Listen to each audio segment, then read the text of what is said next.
Has mourning Queen Elizabeth II regalvanized Britain? Welcome to Mark and Pete. Here's a thought. The majesty of life. Grief may guide us to the grave, yet faith will lead to souls we save. Prayer soothes the sorrow that we brave.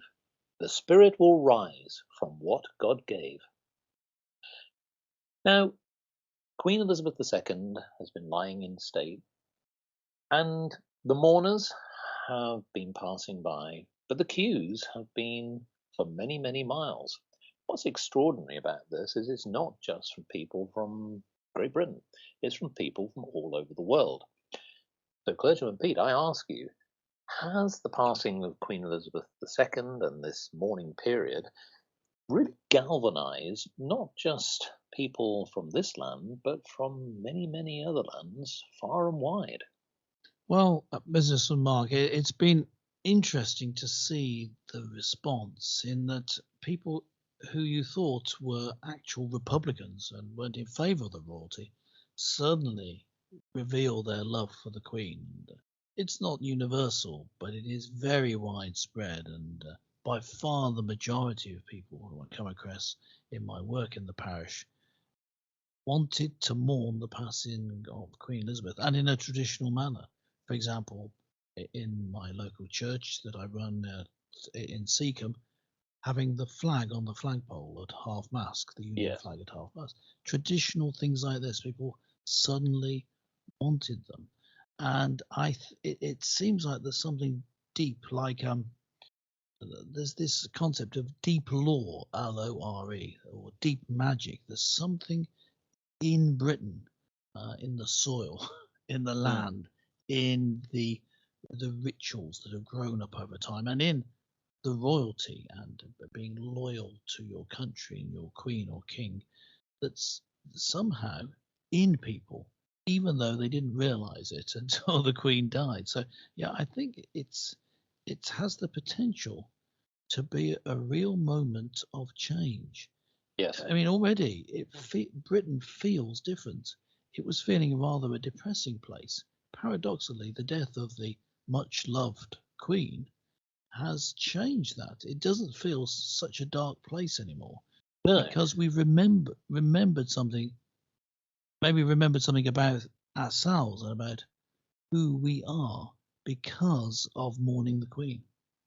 Yes, and it's interesting, isn't it, that when we look at the imagery that we've seen on the television and those who've commentated on the entire orchestration of this mourning period, the tributes that we've seen, floral tributes, there have been tributes that have come from so many people, from obviously politicians, celebrities, the members of the public, and many others. But it is the sheer scale of it that has probably taken people by surprise. But what I think is also important is the respect that has been shown. Yeah. And for those who have been interviewed coming out of the process of sort of that mourning period, giving their respects to Queen Elizabeth II as they've been passing by the coffin, we've all been touched by the moment. And we've also seen, her children have gone through the orchestration of mourning, and the grandchildren have done the same. And to me, it's those images are not going to go away. It's something that again just shows you the importance of the individual, Queen Elizabeth II, what she did, her sense of duty. But I also think that coming out of this process, where I think that there is some optimism in what might be a very dark period, meaning we've seen Charles, King Charles as he is now, going about this mourning period, but he has seen people respond to him very, very well in public. We've seen him, and we've seen obviously William as well, going into the crowds and getting responses. And by and large, it's been extremely positive, overwhelming, in fact. The 3 cheers for the king, Yes. and many, many others, spontaneous. And this, whilst I understand it's orchestrated, this is genuine. People haven't hired these people. These are people from the public. Genuine response. Has been... and I've been quite surprised, but delighted that this has been the galvanizing that we talk about here. having said that about the response of people, which I acknowledge that is true. There's also the fact that he gave what was really like a pitch perfect speech when he talked from that same room where the Queen had been doing her Christmas Yes. addresses over the years. Just the perfect speech, and even his tone of voice, which was quite a gentle tone. He talked about his love even for the wayward members of royalty, while still being firm about what duties they could take part in, having been wayward.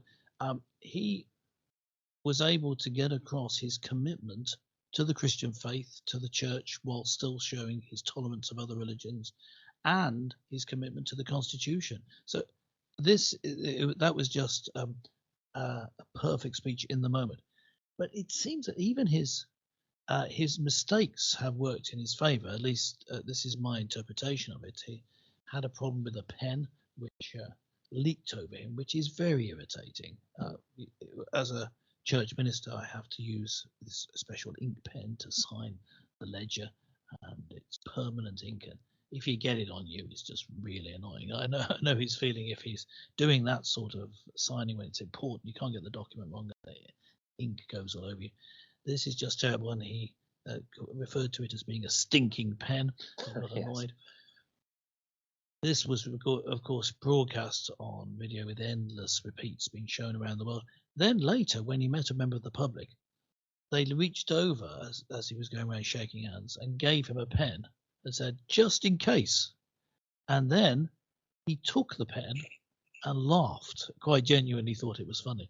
So it humanized him. So all in all, he, I think, has been accepted. He's the king.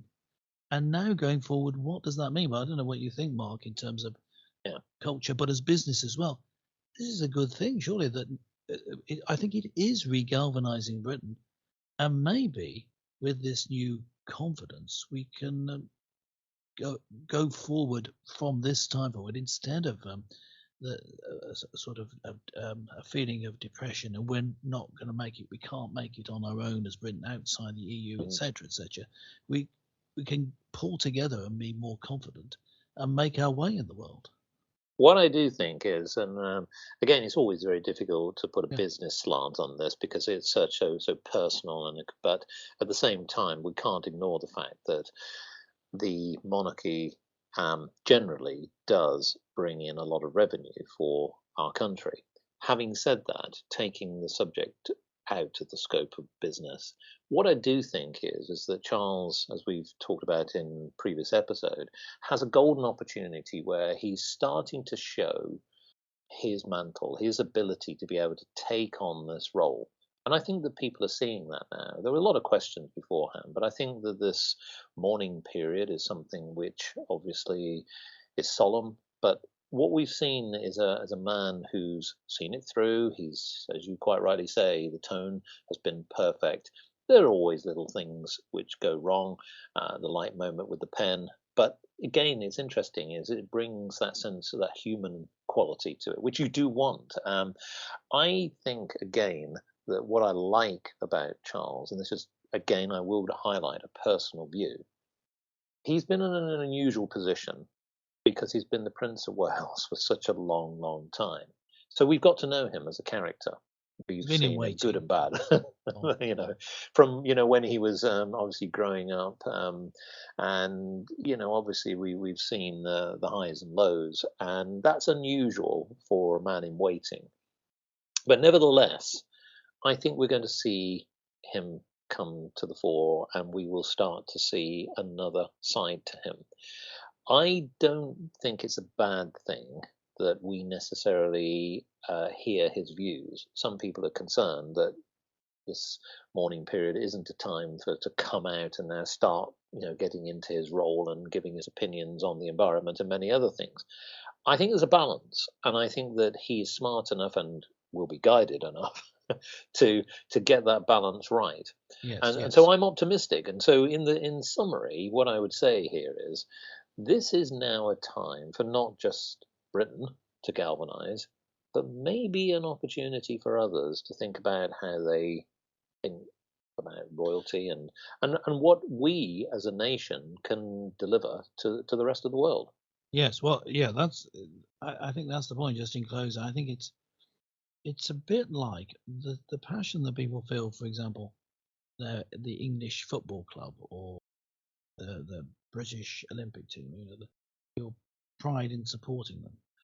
That's been missing by pride in supporting Britain as an entity. But it looks like to me that that's come back. And once you get that feeling of pride in your nation, of loyalty to your nation, it brings back all sorts of other things, including hard work, diligence, entrepreneurship. But let's hope and pray that that does happen, not Yeah, just for the sake of Britain, but for the sake of the world. Britain's place in the world is should be one of leading, and if it's going to be a leader for peace and also conservative and liberal values, and be able to be a beacon for the rest of the world. It's got to take pride in itself and in its history. It does look like it's happening. But let us know what you think, gentle listener. Go to markandpete.com. You can just sign up and subscribe there. It's absolutely free. And leave a comment on this. And in fact, every episode if you want. And I guess that's it for us from this week. From Mark, me, Pete. It's goodbye for now. And remember, God save the King.